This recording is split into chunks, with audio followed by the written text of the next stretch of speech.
Now in this example we have an expression where we multiply an unknown number with a factor, let's say 10 here, and when we multiply this unknown number we get 6, for example. And how can we solve this? Again, we make use of the concept of inverse mathematical operations. Inverse mathematical operations. Mathematical operation. And we know that the inverse mathematical operation of a multiplication would be division, and the inverse of a division would be the multiplication, because at the end what we want to achieve is something like x equals a number or a fraction. So what can we do? Well, we've got 10x equals 6, and what we do is we have a multiplication here, so therefore we divide. So the multiplication, the inverse operation would be divided, and we divide by this factor here by which we multiply x with. So divide by 10. And I will write this now as fractions. So we have on the left hand side we've got 10x divided by 10 equals, and we need to do the same thing to the right hand side, 6 also divided by 10.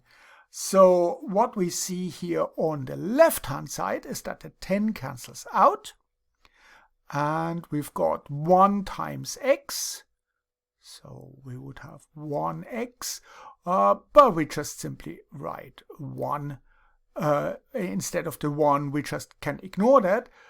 X equals 6 over 10, and of course we can write this a little bit nicer. We can factorize that, so 6 would be 2 times 3, 10 would be 2 times 5, we can cancel out the 2, and we get 3 over 5. So our x would be 3 over 5. Now we can also, for example, think of a different number.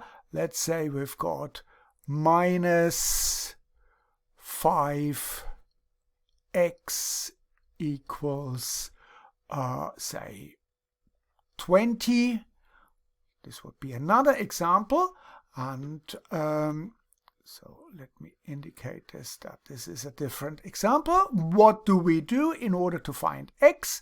Again, we take the inverse mathematical operation of this multiplication here, negative 5 times x, so we divide by negative 5, and on the left hand side we get negative 5 times x over negative 5 equals 20 over negative 5.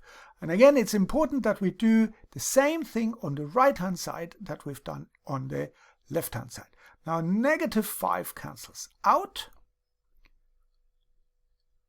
and we have x on the left hand side equals 20 over negative 5. And again, I can write this a bit nicer. So 20 I can break down into 2 times 2 times 5. And negative 5 I would write as negative 1 times 5. So the 5 cancels out, and I've got 4 over negative 1, which gives me negative 4 for x. So here again, the important part is that we use the inverse mathematical operation of a multiplication to transfer the factor in by which we multiply x to the other side, so that we've got just simply x equals a number. I hope this makes sense, and thank you very much for watching.